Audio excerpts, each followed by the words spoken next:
O assessor-chefe econômico do presidente americano Joe Biden, da maior economia do mundo, não tem a menor ideia por que imprimir dinheiro leva à inflação. Chegou a ser patética essa parte da entrevista. Vamos olhar isso, entender como ela gera inflação e como isso traz consequências imediatas para o Brasil. Quem está no controle disso tudo? Chega a ser patético. Vamos ver.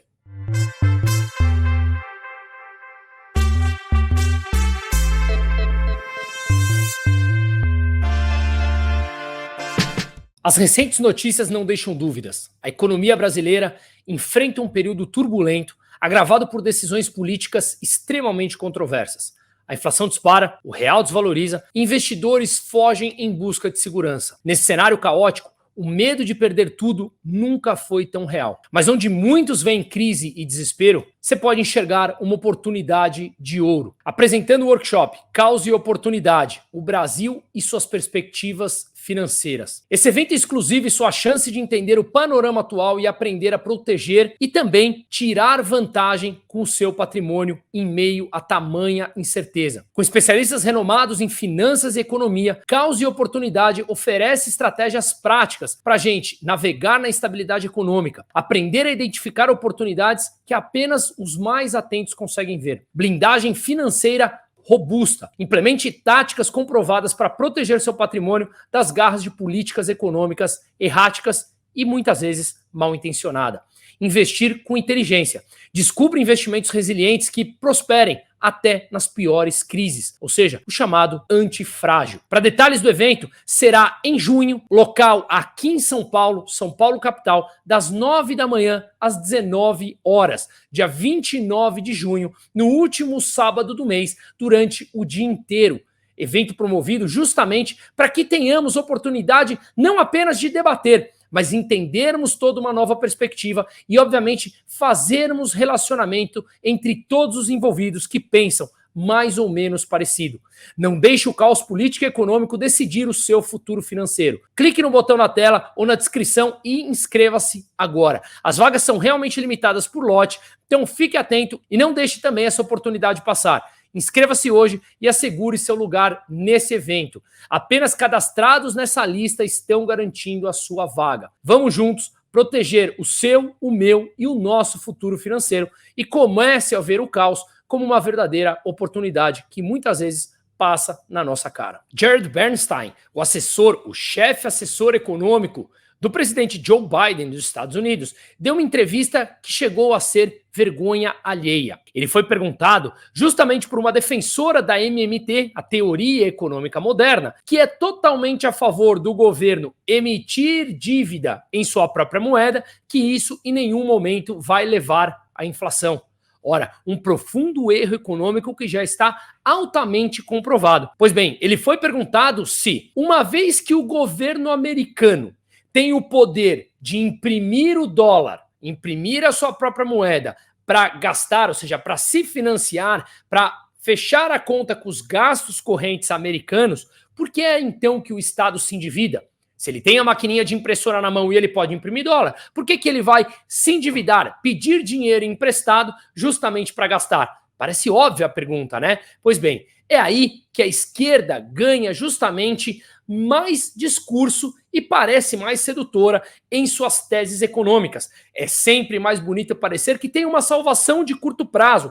É sempre mais bonito parecer que eu posso, sem custo nenhum para a sua vida, dar o que você quiser. Desejo se transformou basicamente em obrigação distribuída pelo Estado, como se isso não fosse trazer consequências no médio e no longo prazo. É claro que num curto prazo, isso soluciona o teu problema. Alguém despeja uma quantidade de dinheiro em suas mãos, é claro que isso vai te dar uma sensação de curto prazo em que você está rico e consegue sanar todas as suas dívidas e satisfazer todas as suas necessidades. Ocorre que no médio e no longo prazo batem a sua porta justamente para cobrar essa dívida com juros ao longo do tempo. E é exatamente isso que a gente vai demonstrar aqui nesse bate-papo que parece muito mais óbvio do que realmente as pessoas conseguem imaginar. Pois bem, assistam Jared Bernstein, que são apenas 40 segundos de sua fala mais patética possível. Tente não ter vergonha alheia.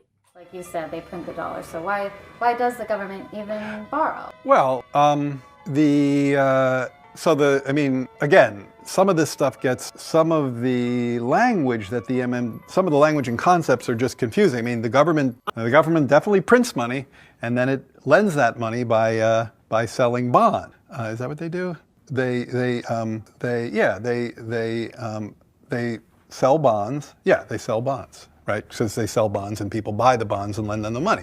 A lot of times, at least to my ear with MMT, the language and the concepts can be kind of unnecessarily confusing, but there is no question that the government prints money and then it uses that money to, I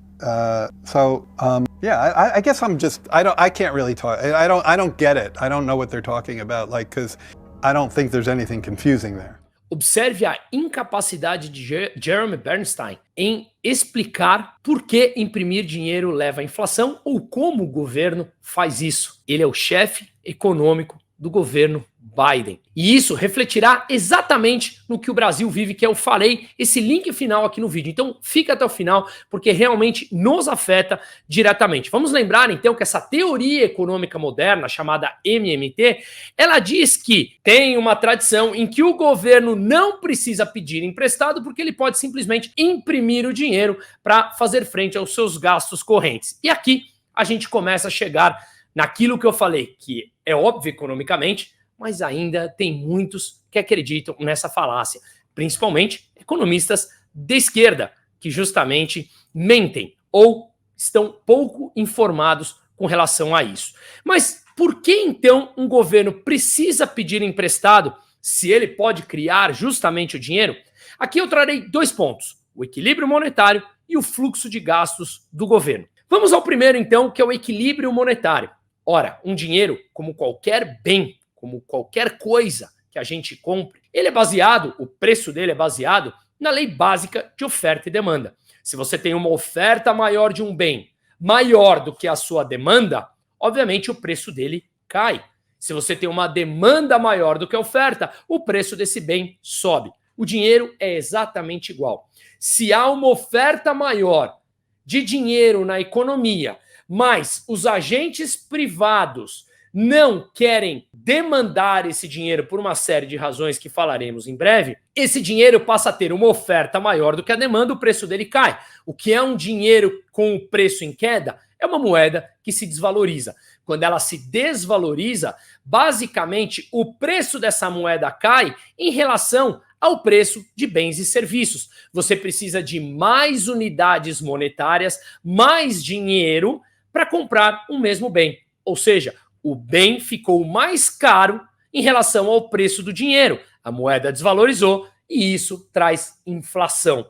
Naturalmente, o oposto também é verdadeiro. Se um dinheiro passa a ter uma demanda maior do que a sua oferta, o dinheiro ganha valor frente ao preço de outros bens. Ou seja, o preço dos bens cai em relação ao dinheiro e, obviamente, um país passa por uma deflação, uma queda de preços. Resumindo, o dinheiro, assim como todos os bens, segue aquela mesma regra básica que sabemos intuitivamente desde criança, a lei básica da oferta e da demanda. Portanto, quando o governo gasta mais do que arrecada, ele tem 2 alternativas.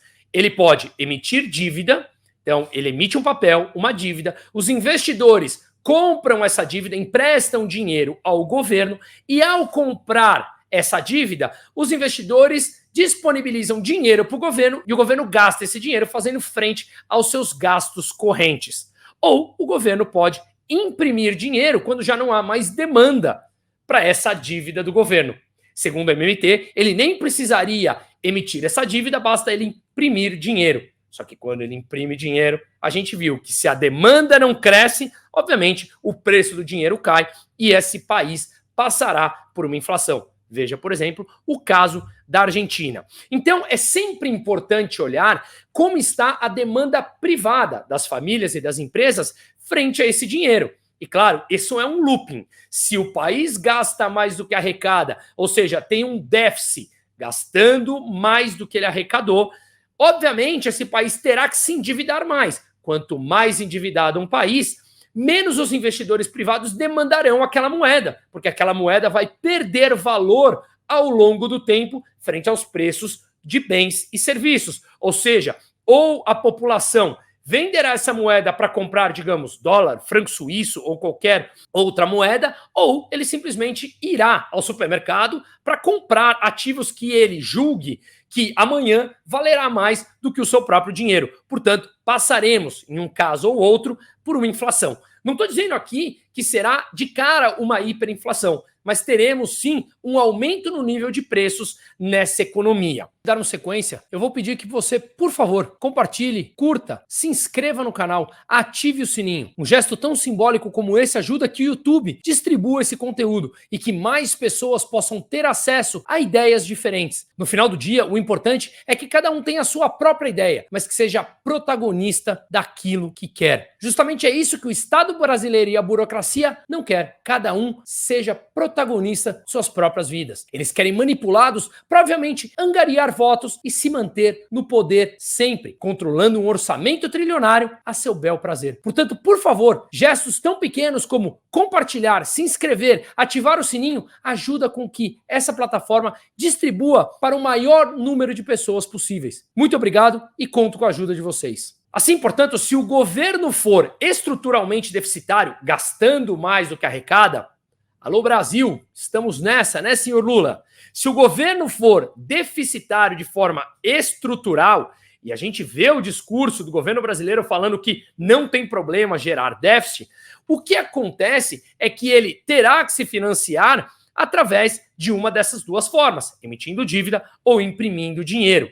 As duas formas, no médio e no longo prazo, acaba sendo inflacionária em algum momento da história. Para esse incremento de gasto do governo, ou seja, ele gastar mais do que arrecada, não ser inflacionário, basicamente o governo teria que congelar a oferta monetária, não imprimir mais dinheiro, não disponibilizar mais dinheiro, não aumentar a oferta monetária na economia e usar o dinheiro, pedir dinheiro emprestado para o setor privado.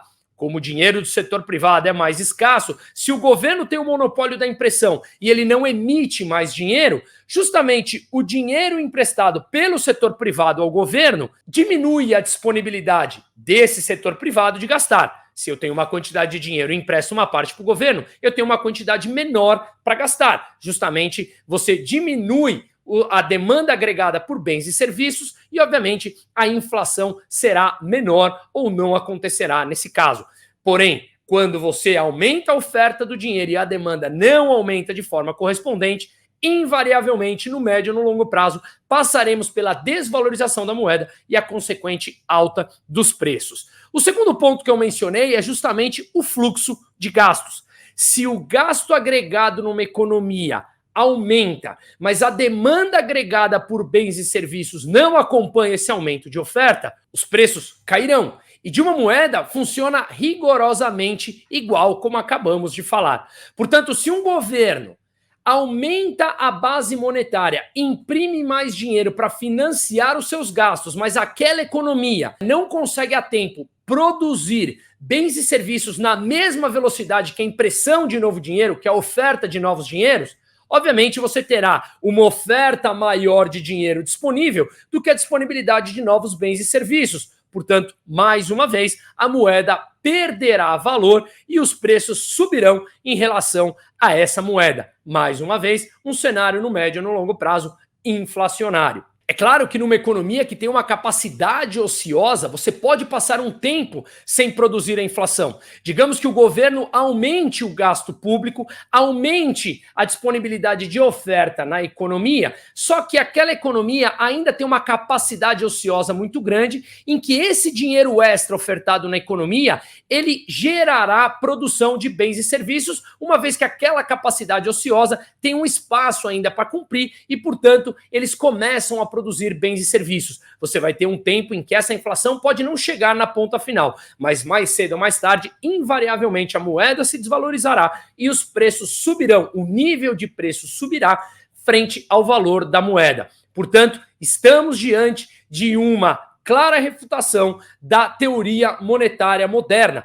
Basta olhar o que aconteceu no Brasil nos anos 80 e 90, do que acontece na Argentina agora, do que acontece em tantos outros países, inclusive a própria inflação do dólar, em que Segundo o estudo de John Williams, um economista americano, o CPI, a inflação americana, é entre 2 e 4 vezes acima, lá na ponta final, do que é divulgado. Mais ou menos como acontece aqui, igual o IPCA brasileiro. A inflação que nós sentimos é muito maior, justamente pela metodologia que ela é calculada, estar completamente defasada e não explicar a realidade, porque ela tem um peso ponderado dentre os subitens que compõem esse IPCA. Portanto, vamos trazer um exemplo para ficar mais claro. Imaginemos um governo em que ele aumente a oferta monetária via os gastos públicos. Ele gasta mais do que ele arrecada, ele imprime moeda e justamente ele usa essa moeda para gastar mais, para fazer frente aos seus gastos correntes. Portanto, haverá uma disponibilidade maior de dinheiro na economia